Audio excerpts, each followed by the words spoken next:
Om Sahana Vavatu Sahanau Bhunaktu Saha Viryam Karavavahai Tejasvinavadhitamastu ma vidvishavahai.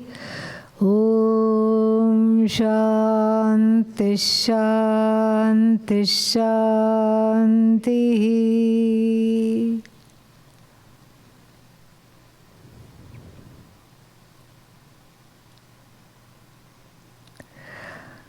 From the Bhagavad Gita,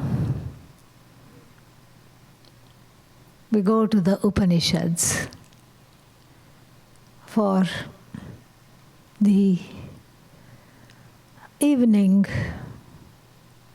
offering.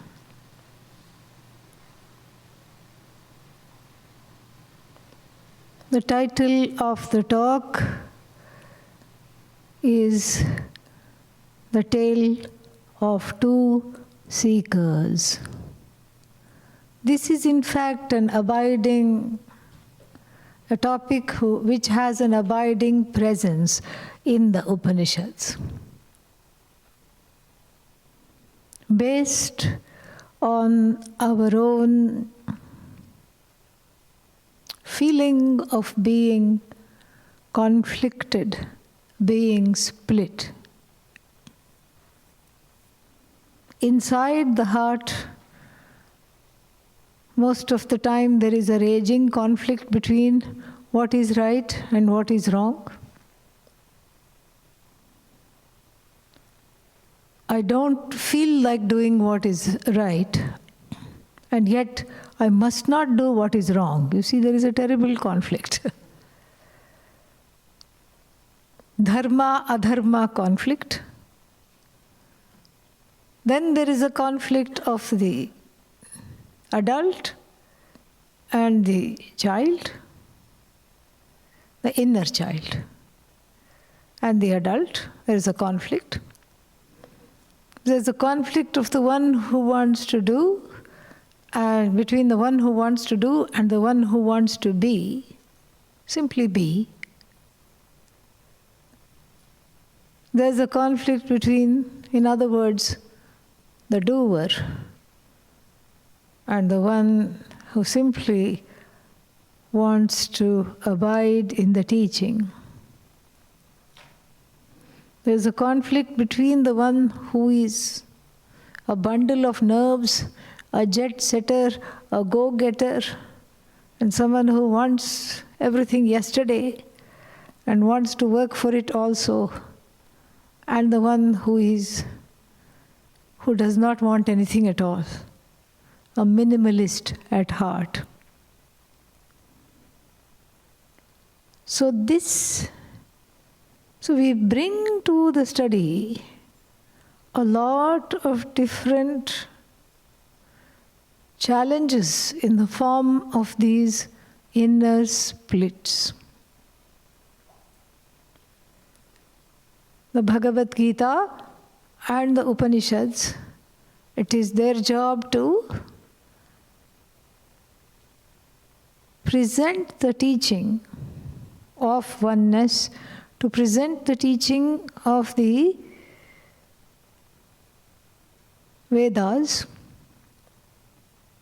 as one being totally free of anxiety, sorrow, afflictions and fear. It's a tall order for the one that has brought so many baggages. It's a very, very tall order. How to enable this to happen? How to do this? Seems impossible. So the task of the Upanishad is very interesting. It has to present the material in a way that one can relate to and one can understand. And so every tale in the Upanishad, every story is the story of two seekers Who are these two seekers? Me and my friend? No. Me and me. That's what. Why do you have to say me and me? Because one me is the one that is let loose in the everyday world, and the other me comes out occasionally when nothing in the everyday world works, and then I suddenly want a little spiritual reprieve. How to align these two? This is how the tale of the two seekers is presented, not only in the Chandogya Upanishad, but in other Upanishads also.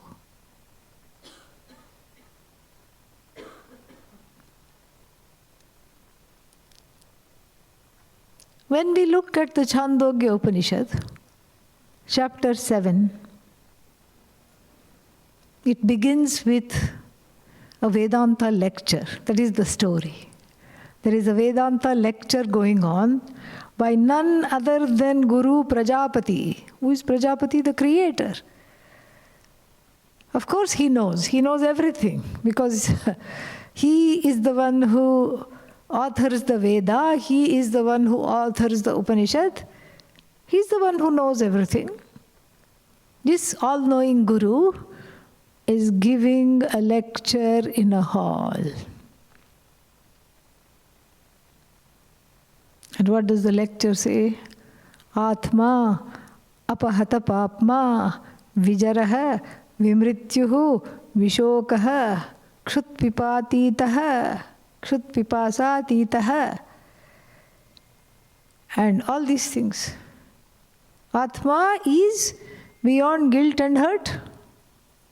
Atma means I. Oh, Atma, if I say, nothing much happens. Atma. Okay. Atma, the meaning of the word Atma is I.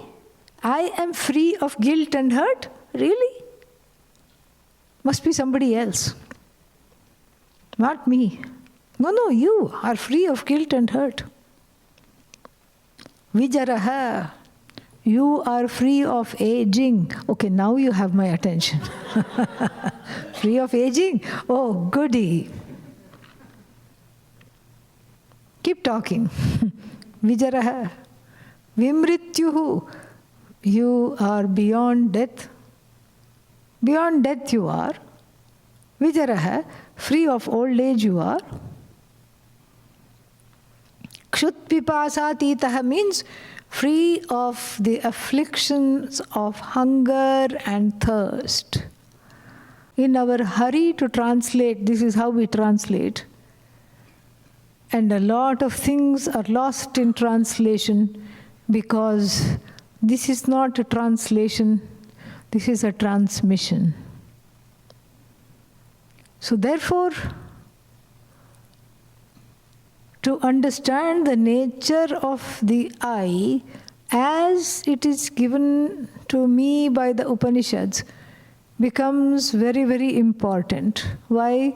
Because the story I have to tell about myself is a sad story, a miserable story. Very sad story. What is this life? A sum total of all the things I want. Chapter 1, autobiography. Not of a yogi, of a bhogi. Okay? Yeah. Bhogi means conspicuous consumer. All the things I want. First chapter is very big, huge chapter, full of all kinds of things I want. Chapter 2, of all the things I want, all the things I could not get, and therefore I can never get. Chapter 2, hopelessness. Also very big chapter, huge chapter. Then chapter 3, it is always somebody else's fault. So it's a list of people whose fault it is that I am not important, that I am not famous, that I don't think I'm lovable, that I feel like an idiot. It's not my fault. Of course it can't be. It must be somebody else's fault. Starting with the primary caregivers, yes. And then what else? So many other people. It's always somebody's fault. If I don't have somebody else to blame, the food doesn't get digested every day. This is how important it is to have the pointing finger point to somebody or the other. Which chapter is this? 3, 4? Oh, 3. That was 3. Yes. Chapter 4 is future planning. What to do next, what to do next, what are my plans, what are my this, what am I going to do? How am I going to get what all I want? Because the last time, of course, was a big fail. I couldn't get everything. And so how am I going to get it now? Now. There's a place here for you. Come. So, this is the chapter 4. Somebody said, if you want to make Bhagavan laugh, keep making plans. God will really laugh. Oh, then chapter 5, I know what chapter 5 is. It must be the conclusion. No. This misery never concludes. Chapter 5 is called To Be Continued. The next life, and the next life, and the next life, and the next life, and the next. There is no end. Do you like this autobiography? No. You don't like this autobiography. In fact, even though we have written it, and even though we may be reading it every day, even though we may be continuing to embellish the chapters, that also happens. We keep embellishing the chapters even though we are doing that. We want nothing to do with this version of ourselves. Absolutely nothing to do with this version of ourselves, which is very, very, very difficult to accept. Why is it difficult to accept? Because somewhere, somehow, deep down, I know that this is a false autobiography. I know that this is not my true story. This is not my true story at all. But how do you know? I just know. And that's why I want a true version of this story. I'm tired of these falsehoods. Even though it appears to be true. What? The sad saga. I am unlovable, I am unwantable, I am not this, I am not that, I am not good enough, I am not famous enough, I am never rich enough. No matter how much money one has, there is a poverty, scarcity mentality. My teacher used to say, I can make the richest person poor in 1 second. How, Swamiji, how? Simple, he said. I'll ask the person for a donation. We are starting something new in the ashram. We are doing a fundraising. Can you please donate? Oh, Swamiji, I don't have. My funds are all tied up. Person is tied up, that's what. No matter how much money one has, one never feels fulfilled. And no matter how much one has, there is always this distorted perception of the self, of the world in which we live, of other selves, other people in the world, and my relationship to them. There is a distortion. And a distortion with regard to what is God, etc. Who is this God? Most importantly, where is this God? Sometimes you look up, then you have to go to a chiropractor, because even after looking up, nothing happens.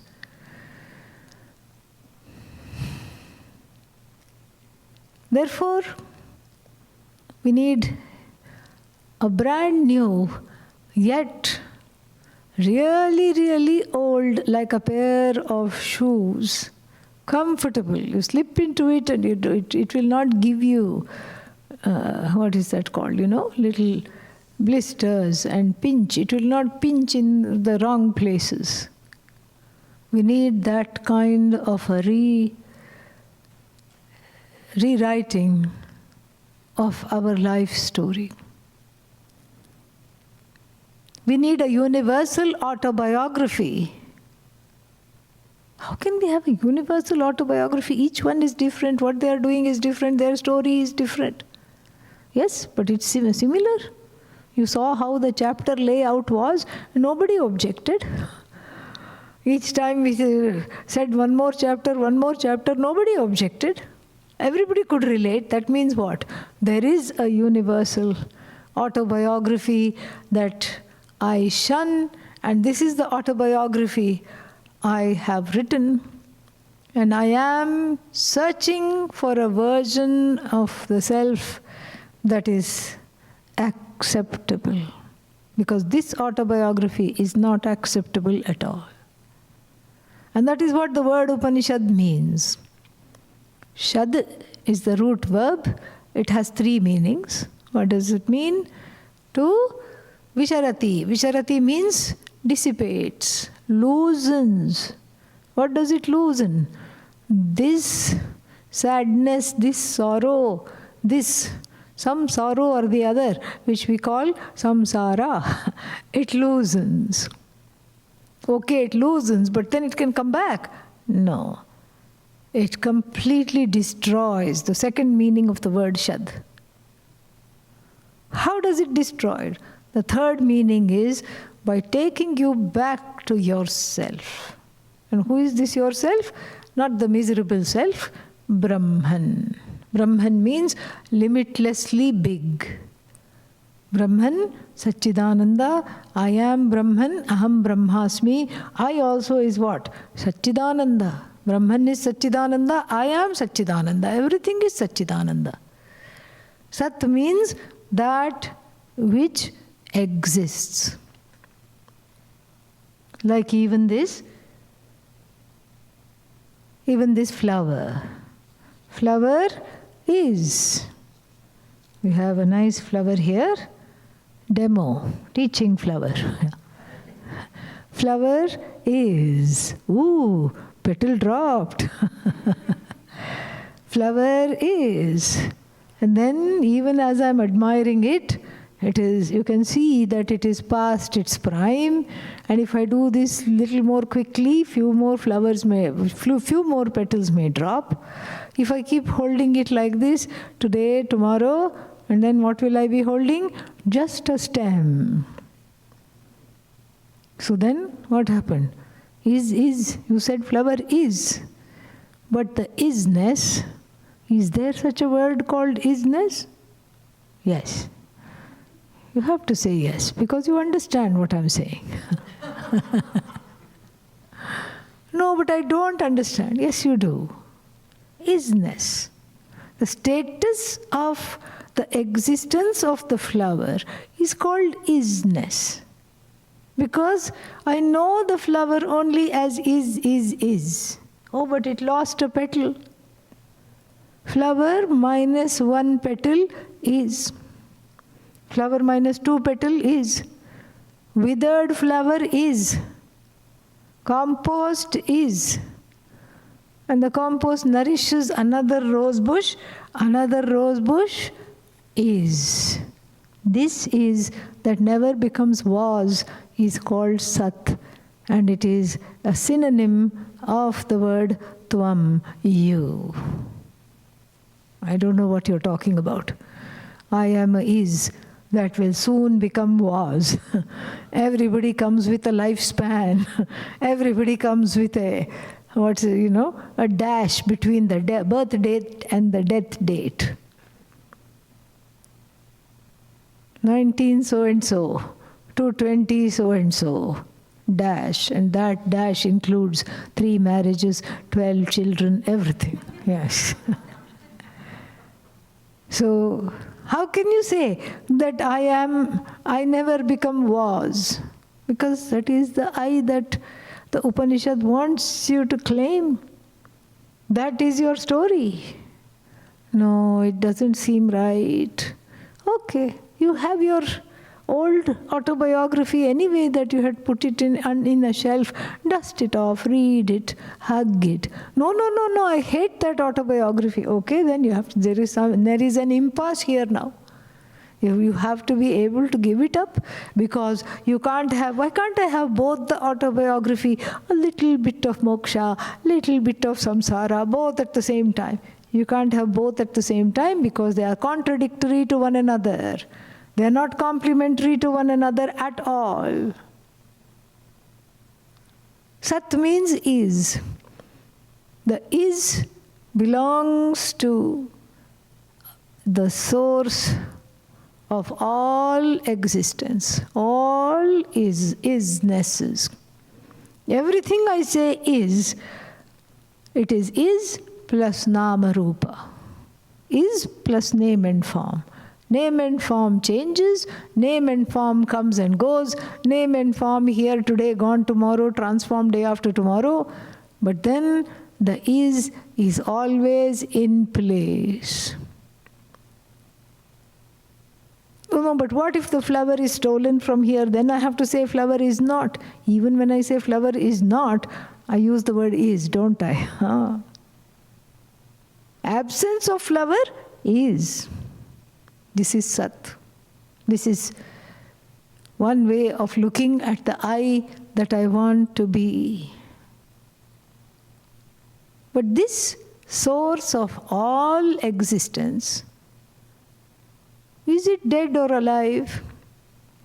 The answer to that will come if you pinch yourself just now. If you say, ow, that means the Sat is a sentient Sat.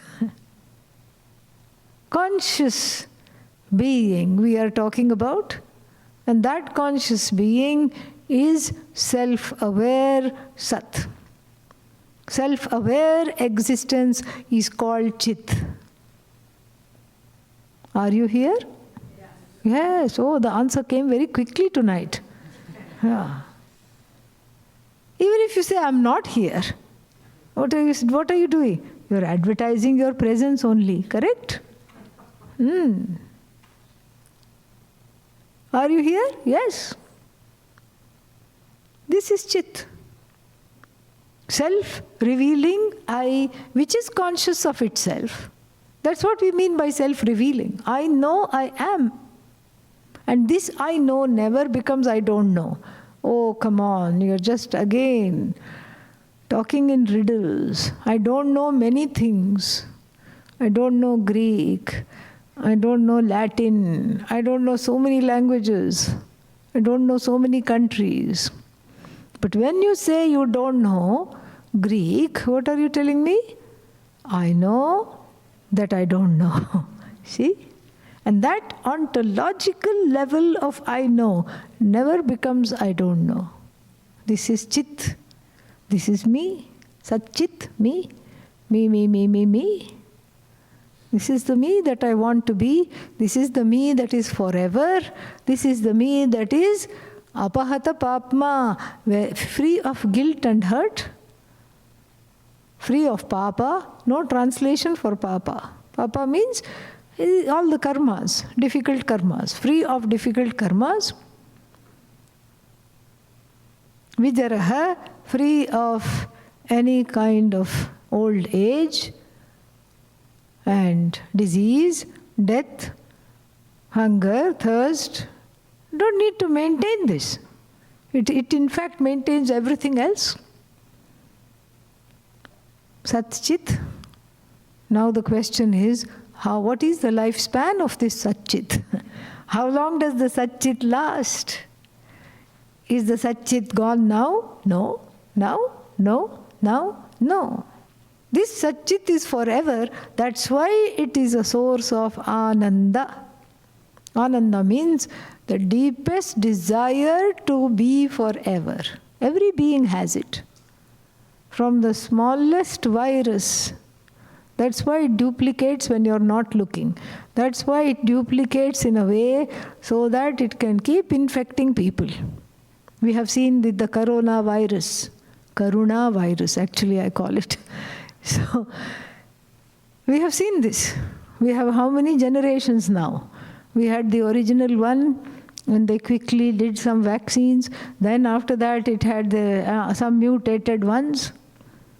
And then we had some other mutations. Now it is in its 10th generation, perhaps. Still continuing to infect people.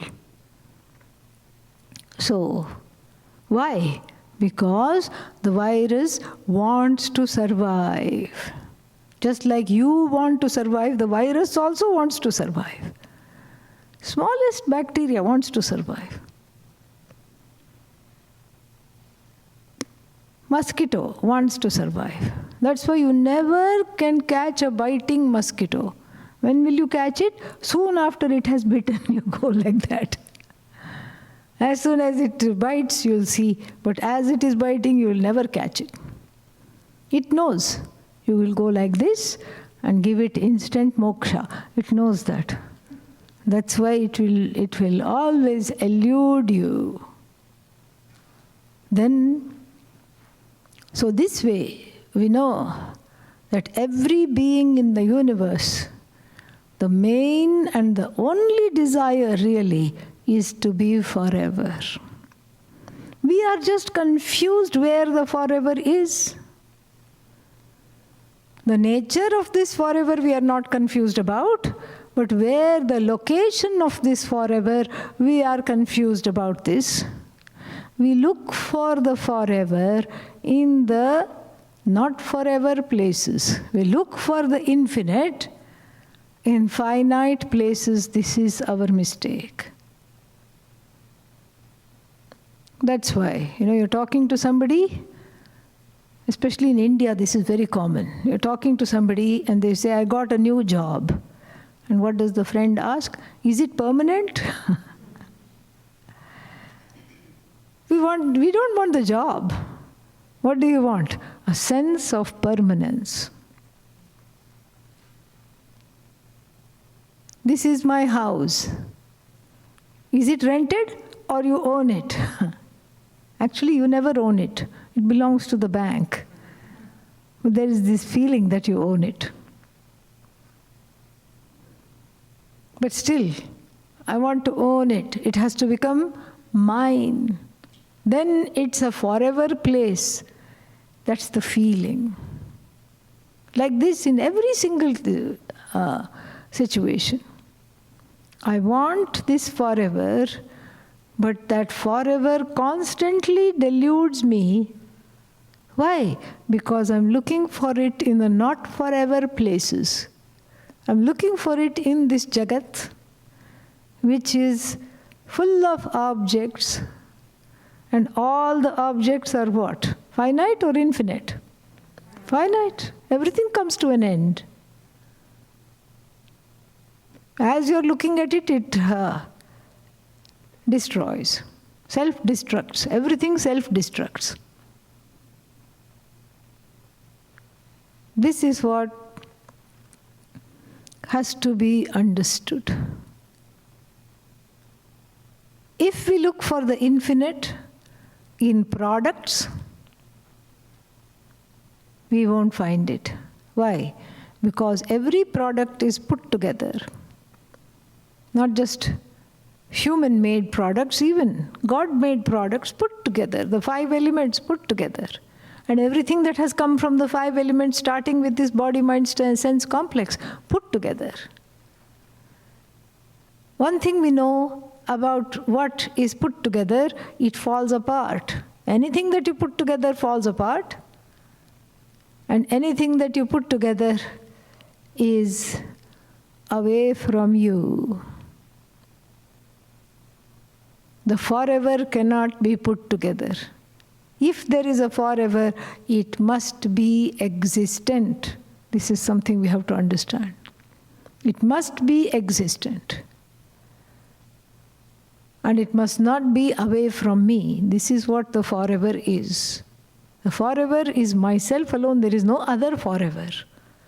So therefore, the quest turns you make a U-turn from the focus on things other than myself to this infinite one which is already here, whose stories the Upanishads are already telling. The infinite one and its autobiography is what I want to embrace. How to do that? A little bit of housekeeping, homework is necessary, as we see this in this story. A long, long, long, long time ago, once upon a time, Prajapati gave a lecture in the hall which said, "You are Satchidananda, you are beyond hurt, beyond guilt, you never age, you never die." And inside the hall, all the devas were sitting. Devas are celestial beings. And they are celestial because they are sattvic in nature. They are not rajasic, they are not tamasic. Therefore, they are not sick. Okay? Emotionally, mentally, physically. They are free beings because they have resolved a lot of things within themselves. They have done a lot of dharma, and therefore they are godlike, godly. They are all various celestials with various functions reporting to Bhagavan. This is how the Upanishad sets it up. And of course, if we have that kind of a mindset of the Devas, then these kinds of lectures and, there is a certain taste. There's a refinement of taste. These kinds of lectures become very pleasurable. These kind of lectures become very interesting. That's why one seeks them and one goes and sits in the hall, listening. So the Devas were having a very good time, and they were looking at each other and said, if this is really what the Atma is, we have to study this, we have to gain this knowledge. Because it's not a matter of doing, it's a matter of knowing. Because if I'm already what I am, and I'm seeking to become what I already am, this is counterproductive. So it's not a question of action, it's a question of knowledge. Because I'm ignorant of myself, I need to pursue this knowledge so I know what I am. I have to have this discovery. They were all thinking and talking by themselves. Devas are gentle beings. Asuras are their dynamic opposite. Diametrically opposed to the Devas are the Asuras. The word Deva means the shining ones. The word Asura means what? Asushu Ramante, the ones who delight in sensory pleasures, Asuras. Not that sensory pleasures are wrong, but then the one who thinks that this is the way of being happy forever. The one who looks for the forever in the not forever places and therefore becomes very angry, very upset, competitive, jealous, fearful, and sad. This is the Asura. And defensive and offensive also. This is the mindset of the Asura. Many stories are told about Devas and Asuras. One day Asuras went to Bhagavan and said, why Devas get all nice things? Why we don't get anything? Why we are treated badly and the Devas are having a grand old time? This is not fair. Okay, Bhagavan said, I'll just give you a task. Same task both of you I will give. And then it will be very clear why I favor the Devas. What was the task? Eating laddus. Oh, this is a very nice task. Laddus are fun to eat. Laddus means ball of calories, okay? Yeah, nice sweet things. This is fun to eat. What's with this task? Yes, and not only laddus, all kinds of things were there. Nice things to eat were there. A huge feast was there. And then the asuras were told, you can have anything here in this room, you can eat, but only one condition was given: you cannot bend your elbows.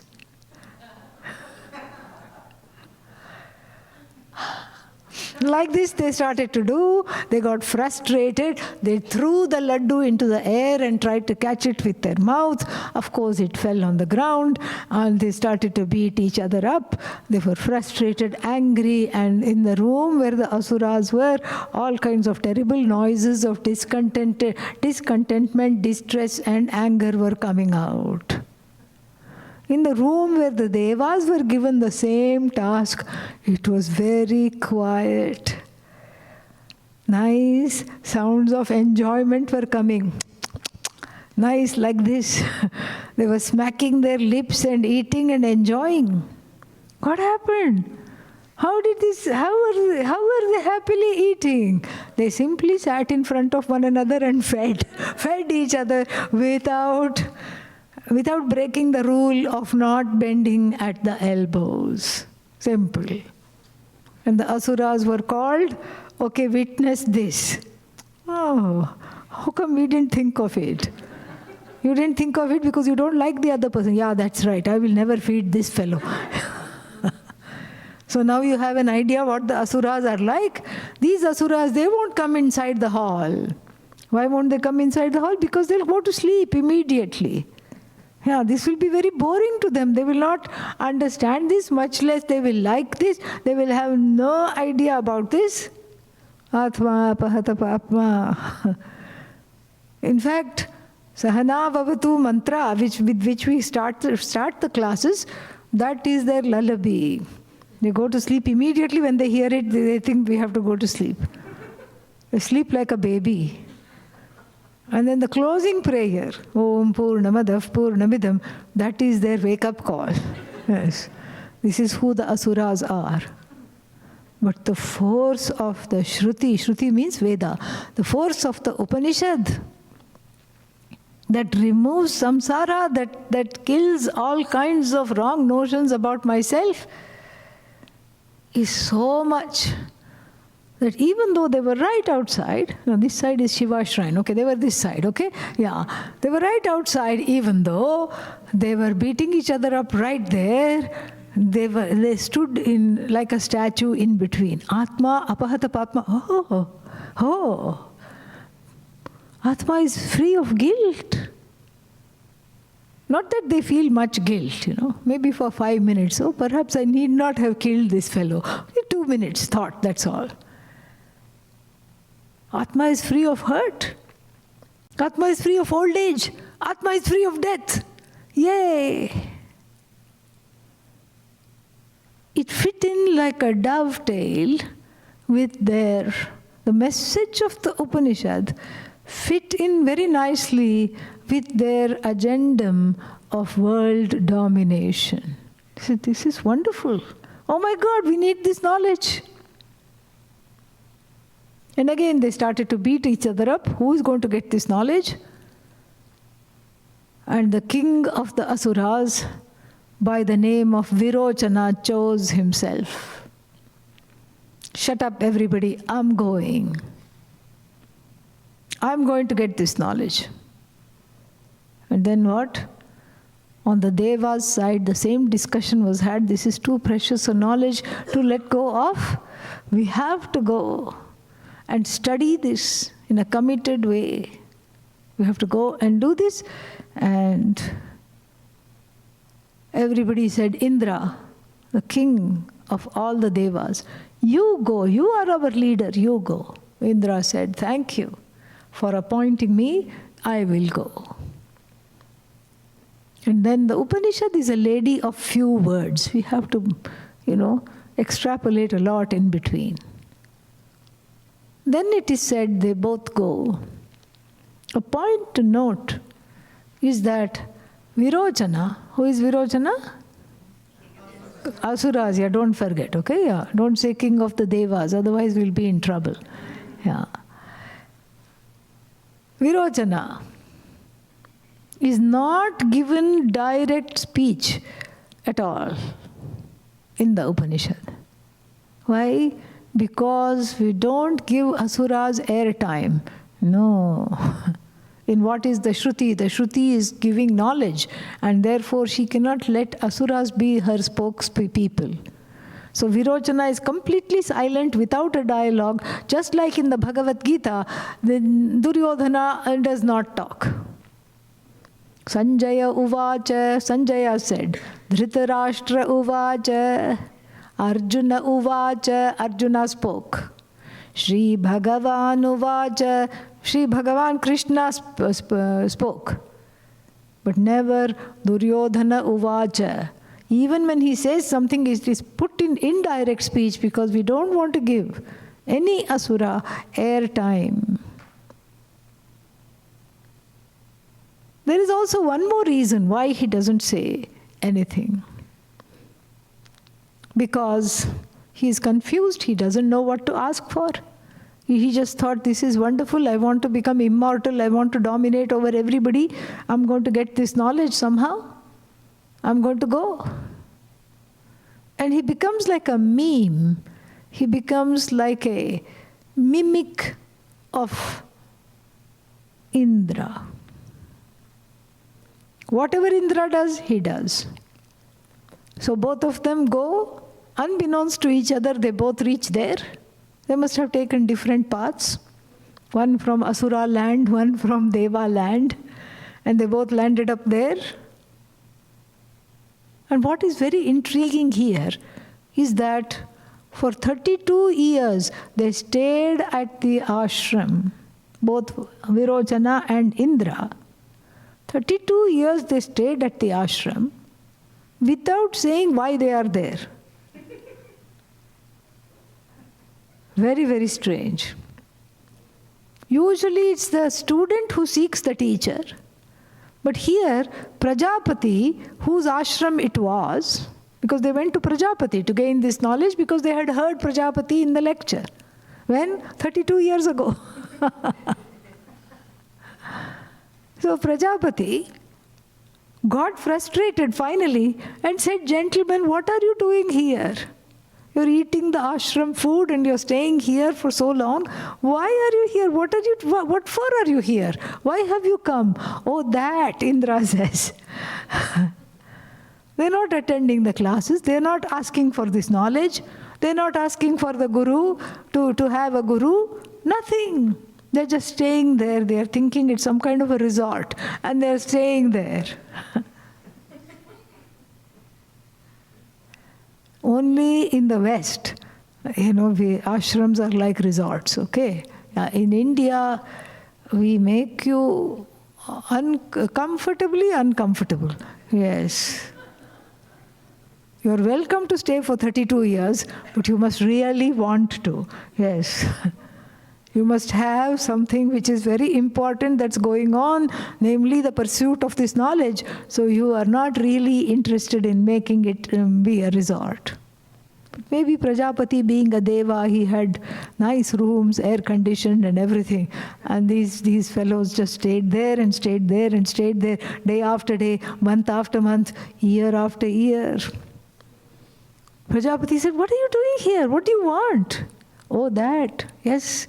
Long time ago, Indra says, we heard you say Atma, Apahata Papma, Vijaraha, Vimrityuhu, Vishokaha, Kshut Pipasatitaha, etc., etc. Atma is free of guilt, free of hurt. Atma is forever, and Atma does not die. Atma does not get sick. And we want that knowledge. We want to see the Atma. We want to see means we want to know this Atma. Prajapati took one look at Indra and one look at Virochana. As soon as his eyes fell on Virochana, he did not want to teach at all. He didn't feel like teaching. Yes. That is the effect Virochana had on people. Not his fault. Asura, that's why. Virochana means the one who has a special luster. That's what his mama named him. But actually, by his deeds, He became, if you know Sanskrit, it's very easy to do this. The word vi means the one from which something has departed. So we can derive his name as the one from whom all luster has departed. So Virochana means Mr. Lackluster. Yes. That is what Virochana is. Prajapati took one look at him and said, this Tattvamasi is not happening right now. Not at all. Why didn't he feel like teaching? Because the teaching has to be given to somebody who is eligible. Somebody who will use the knowledge well. And it is for this purpose. This knowledge is not given to somebody who is adharmic.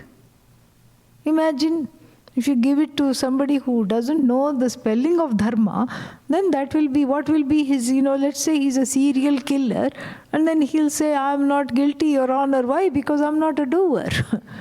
by defense of non-doership, I'm not guilty. So this kind of a knowledge has to be given properly to the one who asks and the one who is ready for it. Virochana was not ready, and it didn't look like he was going to be ready for quite some time. So what did Prajapati do? Prajapati did not want to disappoint Indra. So he said, let there be a little bit of an opening, let's see where it goes. He gets him a huge vat of water is brought, and Prajapati says, gentlemen, look at the Atma. And they look at what? What do they look at when they see? Their own reflection of their face. They are not seeing Atma. Why? Atma is the truth of the seer. That's why. They are not seeing Atma. Atma is not objectified. Is not an object for sight. It is the truth of the very subject. They are not seeing Atma at all. They cannot see the Atma. What are they seeing? They are seeing the reflection of their bodies, their faces. And who doesn't like to look at their reflection? Everybody wants to look at their own reflection. And so they are all, what should I say? Virochana starts to twirl his mustache and says, yes, this is a very good-looking asura here. Fantastic, handsome asura. The handsomest asura in the whole world is right here. Who knew looking at Atma was so easy? Indra, also not to be outdone, says, oh, I should have put some coconut oil on my biceps and triceps, and they would have shone very nicely in the water. But this will have to do, doesn't matter still. Once I get out of this ashram, I'm going to have a nice shave and I'll look even better. This is what he tells himself. And then Prajapati says, look at the Atma. To your heart's content, please look at the Atma. And they look at the Atma. And then what? Then they say, thank you. We are leaving the ashram now. Thank you so much for giving us the knowledge. Prajapati doesn't say anything. As he sees them going, he says, such a pair of fools, he says. If they think the body is Atma, and if they try to spread this knowledge, may that lineage never even last. And it is said that Virochana goes and starts his own teaching. What is the teaching? He starts a line of shops called Body Shop. That is attributed to Virochana. And what does he teach? You are as good as the body. Therefore, keep the body in ship shape and nothing will happen to you. True or false? False. Because even the person exercising can just drop dead while exercising. Lord Yama does not look for any kind of exemptions. There are no exceptions. And so this is false. You will never fall sick if you keep taking care of yourself. You may not fall sick today, but at some point you will fall sick. The body will fall sick. The body is subject to death. The body is subject to finitude. The mind is subject to fear. The mind is subject to sorrow. But I am free from all of this. When the ahankara, the I notion, joins this truth of myself, oneself as Satchidananda, then there is no sorrow. The body struggles, the body suffers, as though I don't feel like I am suffering, the body suffers. Let the body suffer, no problem at all. If I can do something about it, I can take the body to the doctor, I can make it have some peace. Okay, I can take a pill, okay. If I can't, I still know I am not this body, and then I just endure whatever needs to be endured gracefully, with some integrity. This the Asura did not know. Asura went and started Asura Vidya Gurukula. Okay, that's what he did. Indra also went, but he was sattvic and contemplative. Being sattvic and contemplative means he started to question. If the Atma is my face, and my face is in the reflection, and if the Atma is eternal, but what if the reflection gets disturbed? When there are ripples in the water, the reflection gets disturbed. I think I have been had. This is not the right, this is not the right thing. There must be something else. I have to go back. And he comes back. How does he come back? Without Virochana in tow. Virochana has gone. And then seeing him return, Prajapati is ecstatic because he will gain this knowledge. He comes and says, Guru, I have a question, hey Guru. How can the Atma be the face or the body? Because if the reflection is disturbed, then that means the I am disturbed, but the I is free of all disturbance. This is what you have said. And so I think something is up. I would like to know more. What is this Atma? Definitely I will teach you. When is the next retreat? When is the next class? 32 years later. 32 more years he stays in the ashram, tending to the cows, maybe making cow dung patties for fuel. So many things you have to do in the ashram in ancient times. That's why it's called cow stable. The cows are not stable. You need to be stable. Yeah, so you go to the cows in order to be stable. That's what it is. Emotionally stable, mentally prepared. And 32 years later, Indra is very excited, takes a shower, wears a new dhoti, comes and sits in front of the teacher after he has yearned for this knowledge for 32 years. He said, oh my God, the day has arrived. All my questions will be answered, because in 32 years he had more and more questions. And then the teacher teaches. It turns out that the opening prayer and the closing prayer are longer than the class itself. The class is a monosyllabic class. The what? Om Purnamadav Purnavidam Purnat Purnamudachyate. What? What is the? I will tell you. When? 32 years later. Another 32 years go by, and another, and we are told that Indra stays in the ashram for a period of 105 years. Total. He's asked to stay there and study. This itself is a downer.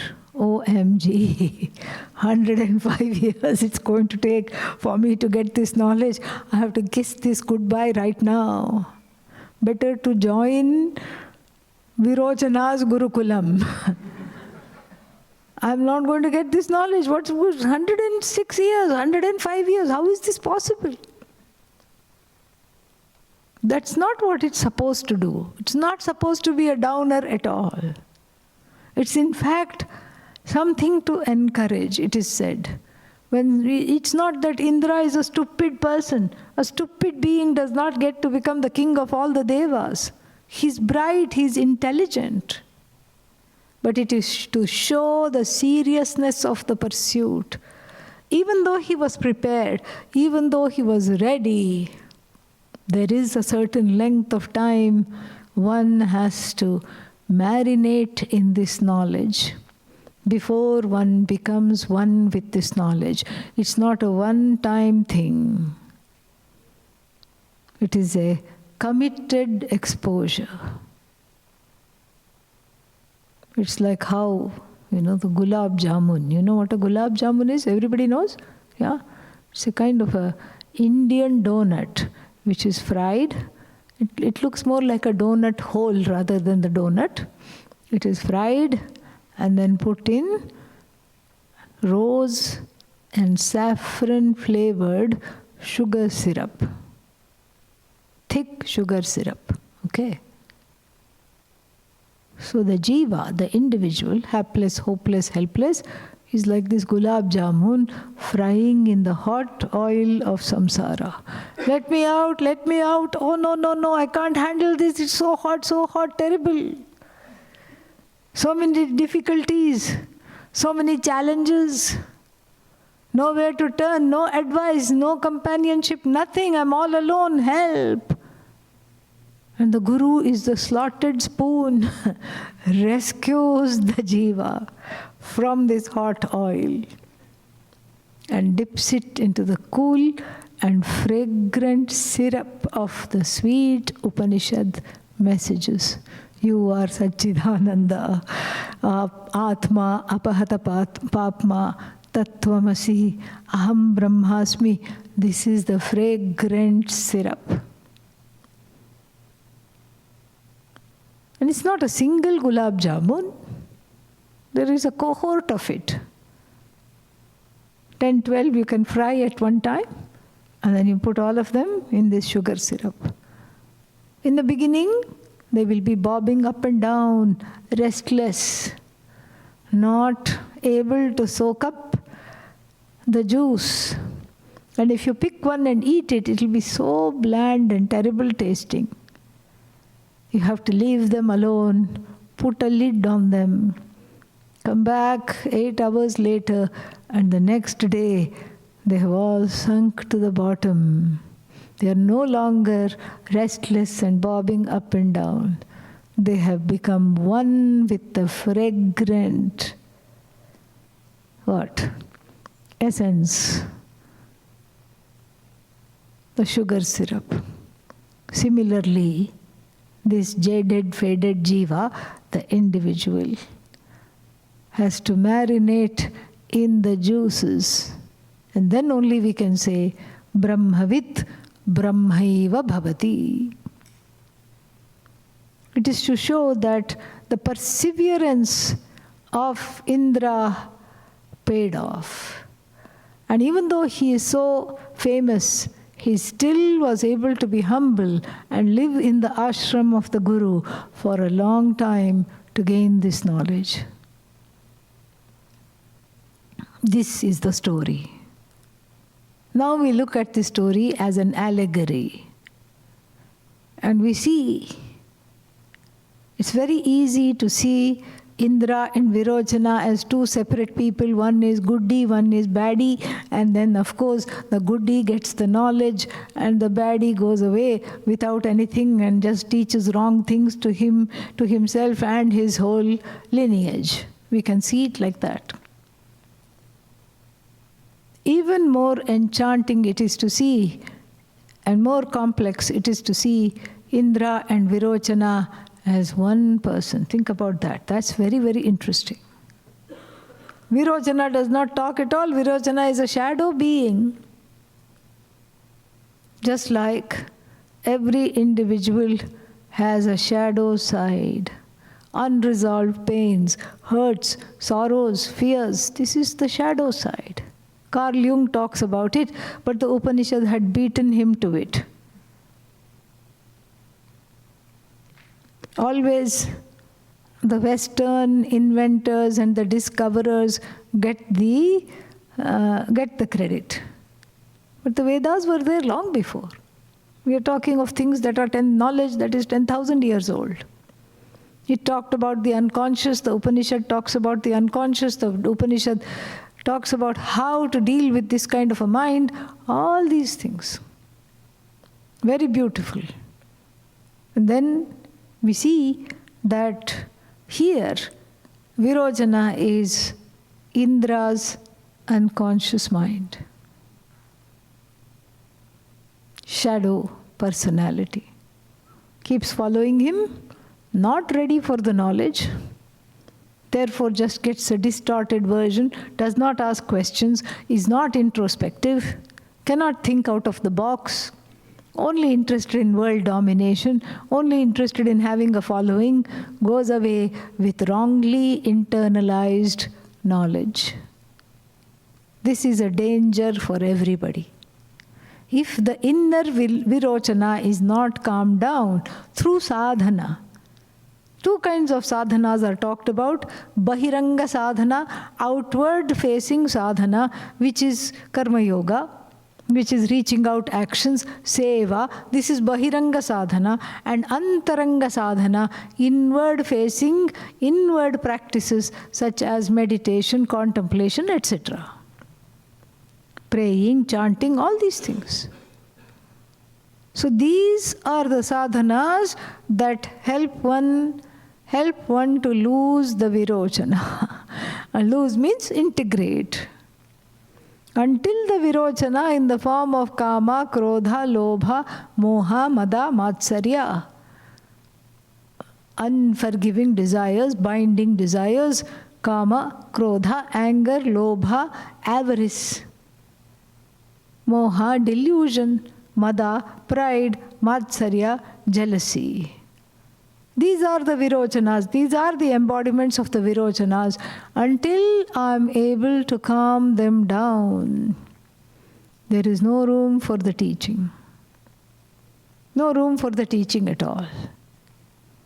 And it is really of importance to see that when the Virochana goes, then the teaching begins. Then the whole project for Indra of inner purification, symbolized by the stay in the ashram for 32 years, in order to understand what the teacher was saying. That becomes very, very pertinent here. And so when these tendencies are mastered through the disciplines and the sadhanas, then one becomes more and more sattvic, more and more available for the knowledge. This is exactly how the teaching is, where the two actually are one. Ultimately, who is Virochana? The Virochana is the part of oneself that one does not accept, the non-acceptable part of oneself. Those parts of myself which I cannot like, I don't like, the lesser parts of myself which I cannot like, which I cannot accept, that really is Virochana. And this Virochana has to be calmed down, has to be disciplined, has to be won over, has to be integrated before the knowledge can take place. So there are no two sides to me anymore. The asuri vrittis, the asuric behavior and the deportment and the temperament of the asura which I have, I let go of. When I let go of that, I automatically become what? Deva. That is what I become. I become a Deva immediately. When that is let go, this is the default value is I become Deva. Minus Asura, I am Deva. Right now, what is there? I am a mixture of Deva and Asura. Asura gone, Deva abides. The same thing is talked about in other Upanishads also. In the Kathopanishad, we have a metaphor of two fellows who have gone drinking in a cave. Looks very suspicious. What are they drinking? cocktail, karma cocktail. A little bit of punya, good karma. Lot of papa, bad karma. They sip at the drink mixed by Chitragupta. He is the bartender. Chitragupta is Bhagavan in the form of the one who counts the karmas, accounts for the karmas. So the fellow, the jiva, takes a long sip, wanting it to be sweet, but it is bitter and rotten taste. Oh, that's terrible. Let me spit it out and walk out. No, but it's addictive. It's an addictive drink. I feel like if I keep taking sips, at some point it will be sweet. And just like I predicted, oh, there is a sweetness, wonderful, very nice, fantastic. Oh, again bitter, again rotten, again pungent, again just a dirty tasting, tastes like ditch water. What's wrong with me sitting here sipping this? Maybe in a little while I'll get the sweet taste again. And in fact it says 2 fellows have gone drinking in a cave. No, it's only one. It's only one. One is who? It looks like 2 because it's the unresolved part that goes of oneself, that is addicted to action and result of action. Action is okay. We have to do things in our lives, but we have to do those things prayerfully. And when those actions are done prayerfully as an offering to Bhagavan and whatever comes I accept, that becomes a redeeming action. Otherwise it's not, it's a binding action otherwise. If I'm focused on what will I get out of this karma, what will I get out of this action, if I plan for it and keep on focusing only at that end-based, then I will be disappointed because there's no way to control the result. No way to control the results. It's a skewed proposition. I do the action, Bhagavan gives the result. How can I control? But still, that doesn't stop one from keeping on wanting to control the results, keeping on wanting to produce the results of action. And then what? Get disappointed because there are many hidden variables over which I have no control. There are many things that make me sick, that make me tired, that make me give up, and then get addicted more and more to the results of action. This is a asura tendency. This does not yield to growth. The asura tendency is to be focused on results of action, to become a karma phala. Karma phala means result of action. Karma phala holic, karma phala hog. This is what the asura does. The secret here is to let go of the addiction to the results of action and to focus on inhabiting the action itself and doing it prayerfully for the sake of one and one result only, emotional maturity. That's what I want. I don't want whatever result comes, let it come. It is in Bhagavan's hands, let it come. I want emotional maturity. That is why the Upanishads portray here the karma phala addiction with these 2 fellows going drinking. There are no 2 fellows. There is no, this jiva is as though split into 2. That's why it looks like 2. The Upanishad wants to illustrate this split. And the Upanishad says, the people who know Brahman know that there are not 2. It's only a play of light and shadow. There's only one. 1 plus shadow. Do you count the shadow? No. If you're walking by the river and the shadow falls on the water, do you need a towel to dry off the shadow? No. The shadow is not a separate entity. In fact, it's you who cast the shadow. The shadow is a dependent reality. You can work with it. This is how we have to do that. And in another Upanishad also, we have the beautiful imagery of two birds. One bird is busy. What is it doing? Eating berries. It's hopping from branch to branch. It's addicted to the tree and it's keeping on addicted to the berries, addicted to the tree. It cannot leave that tree because it's addicted to the berries. The berries symbolize the fruit of action. Berries literally are fruit. What does it want? Sweet berries. What does it get? Bitter berries, rotten berries. Then it gets very, very angry and then wants to look for more berries and then is disappointed again.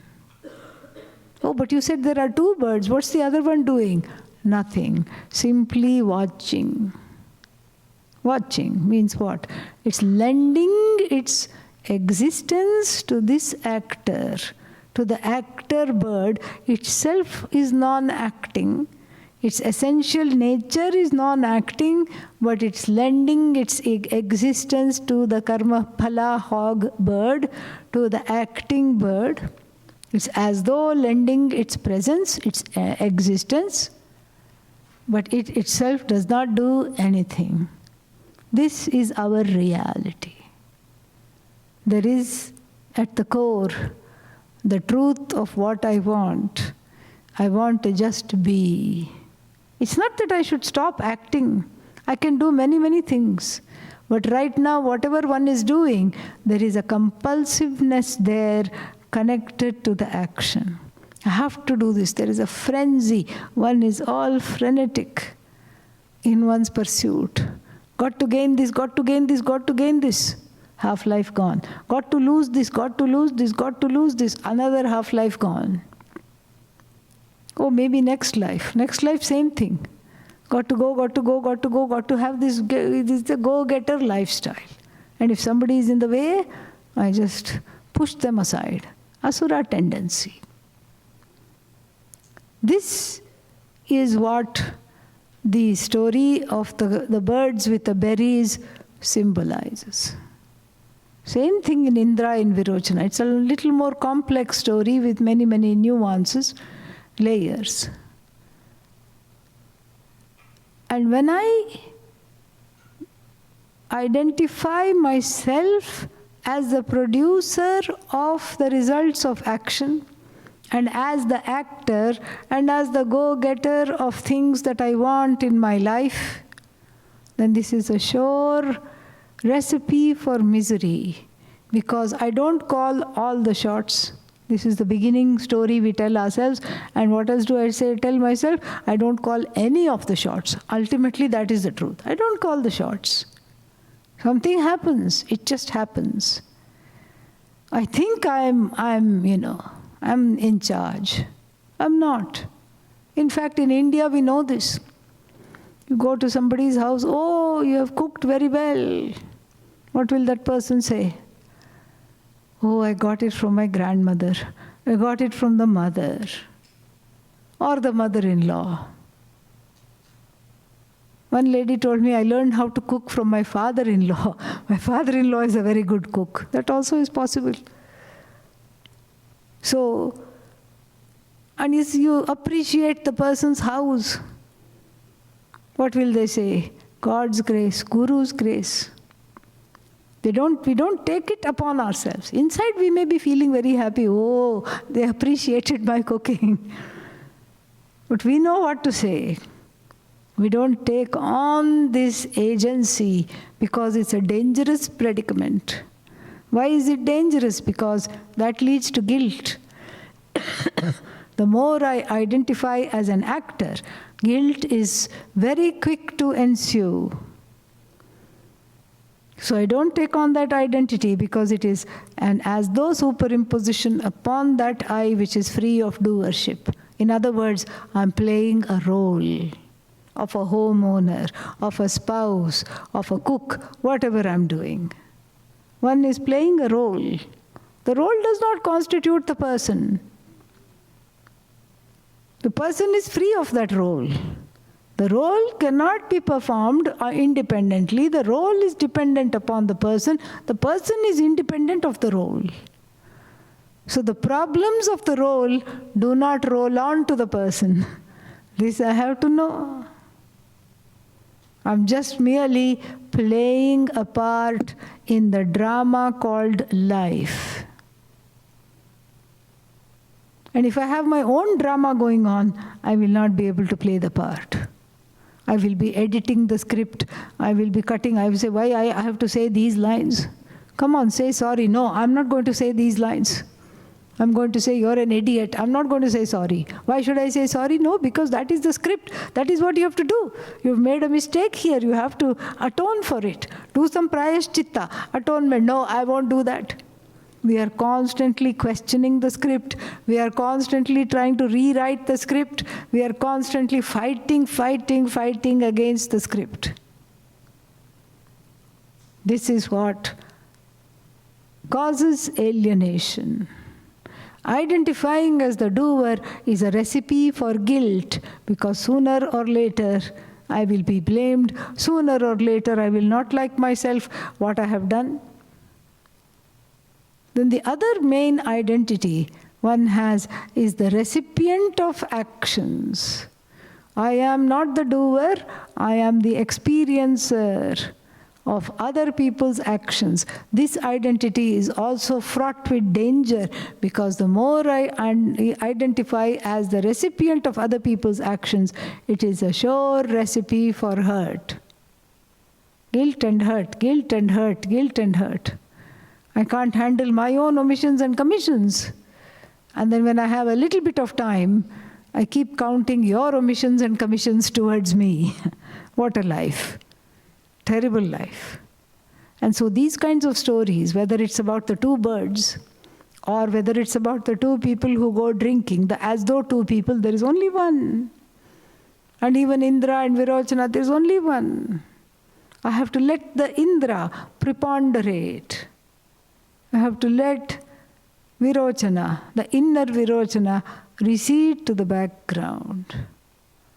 And when I am able to do that, I'm well on the way to be invited to spend 32 years at the ashram studying, or whatever the counterpart. Maybe it's 32 days, maybe it's 3.2 days, doesn't matter. I enjoy that because it's a privilege to be able to study. It's a privilege to be told by the teacher that you're ready for this. It's a wonderful thing. So I allow that, to do that, and lose this Virochana in the process. Lose the berry addict, the berryholic bird. See the spoof. See the spoof of the one who is addicted to the karma phala cocktail. See the spoof. And when you see that, then it naturally resolves. This extra being that we keep carrying around, who is a bunch of complaints, who is a, what is that? My teacher used to call this inner child as ninja, offensive and defensive. A mutant ninja. And so, therefore, we have to be able to persevere.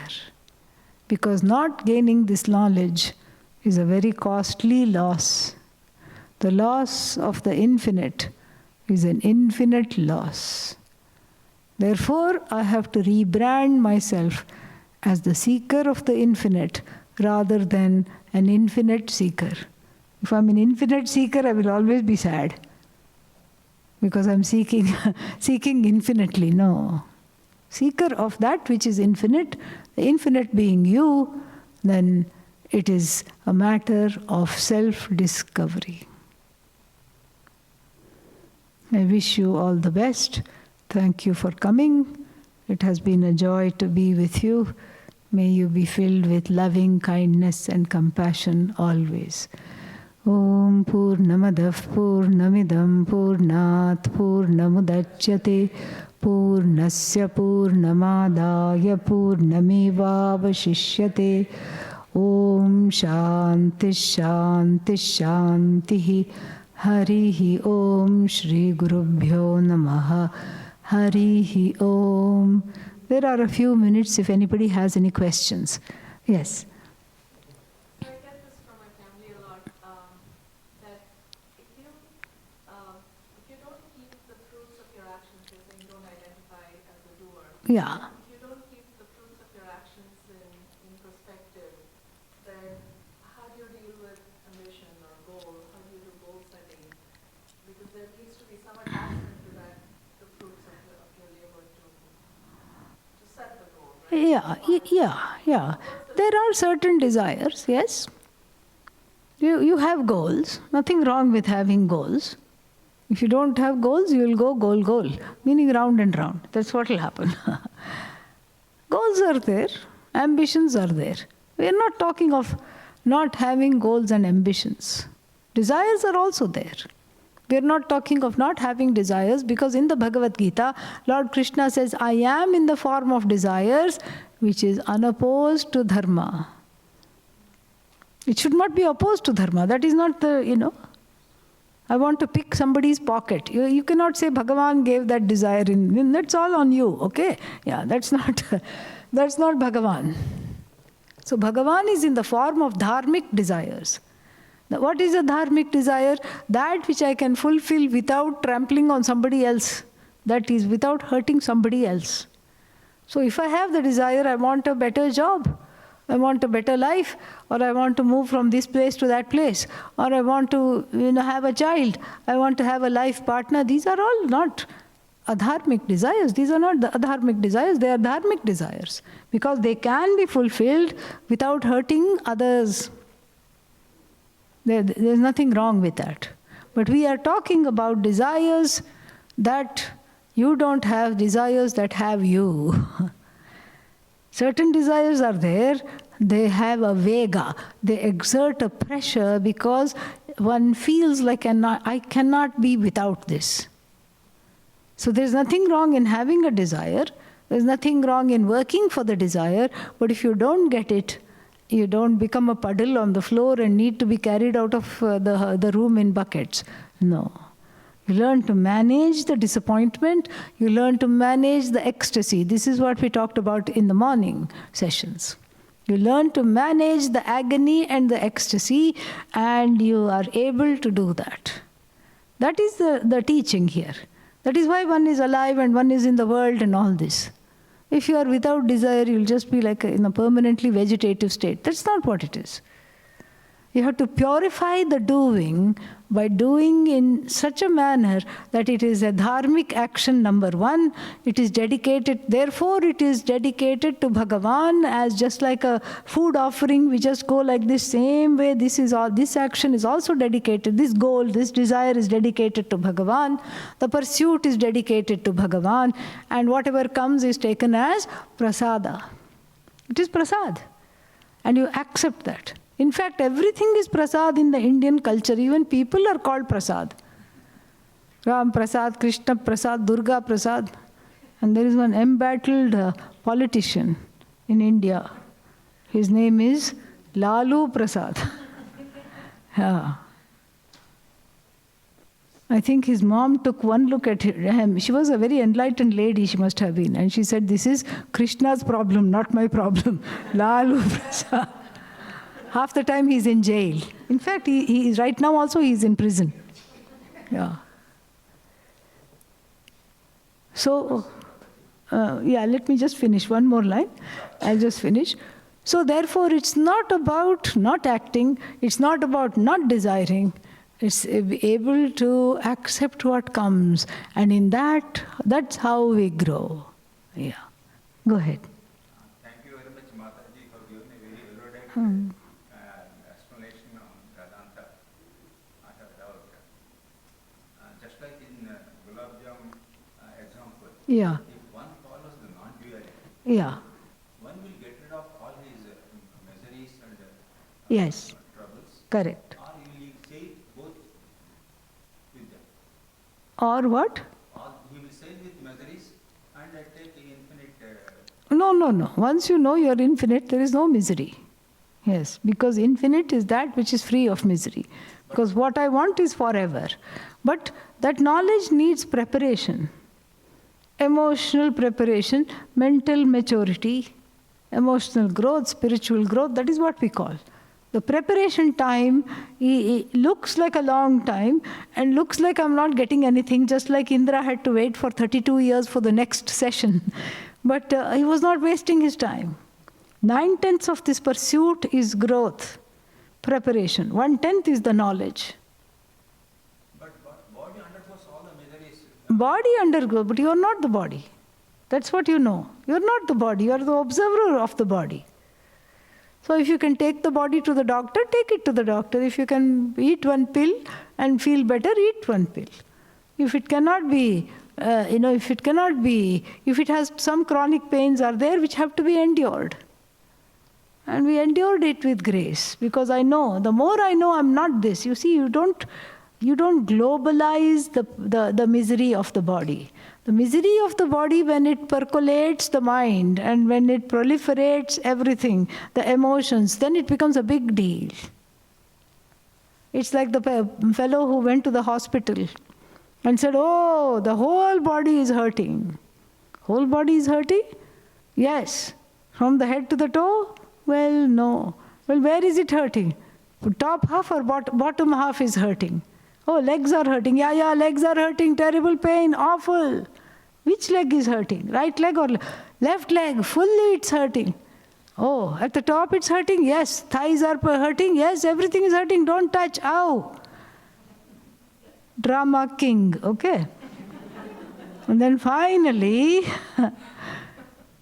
after eliminating everything and the doctor touched every portion, the little toe of the left foot had a hangnail and that was hurting. Okay? So, the tendency of the mind is to globalize and to come to strange and unnecessary conclusion without any data, without corresponding data. Body is hurting. Okay, this is an objective statement. We have to learn to put a full stop. It should not be a run-on sentence. Therefore, I am bad. Therefore, I have bad karma. Oh Lord, how long will this bad karma last? Next thought. And after that, how come other people don't have any pain? I am the only one. Why me? You see? How I have already in 1 second globalized some pain that could be easily taken care of. Just say, yeah, there is an annoying pain. Okay, it is there. Whatever I can do, let me do. If I need to take rest, let me take rest. I have to be realistic. I have to be pragmatic. I don't have to pretend I don't have a body. I don't have to pretend I'm beyond everything. That's not what is Vedanta. Yes, it is like this. I think I told the story somewhere about the two students of two gurus who were keeping on praising their teachers. And the first Shishya said, "You know, my guru is so enlightened, he doesn't need to eat, he doesn't drink, and he doesn't go to the bathroom." I don't know what's the big deal about going to the bathroom, okay? Yeah. And then the second Shishya said, "My guru is so enlightened, whenever he is tired, he sleeps, whenever he is hungry, he eats, and whenever he wants to, he goes to the bathroom." That is moksha. There's a freedom. Yeah. We tie ourselves into knots for no reason. One more question I can take if anybody wants.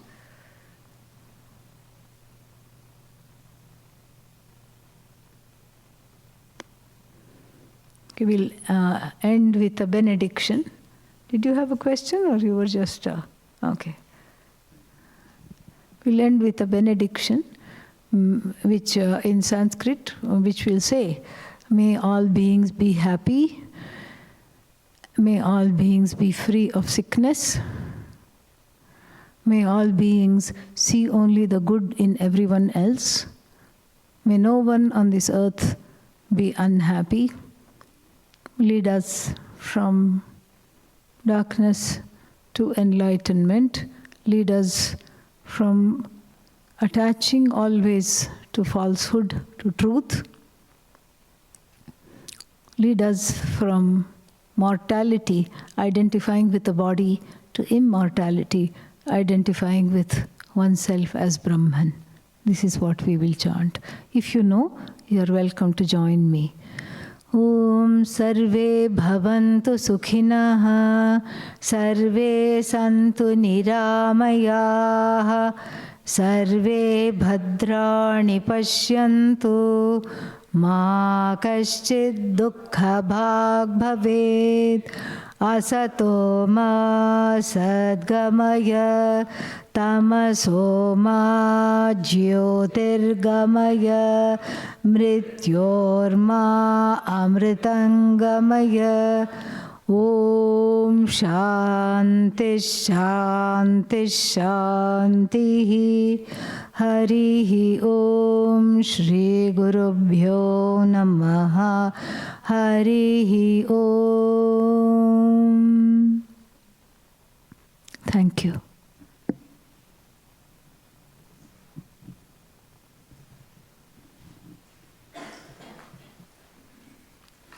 You have an announcement?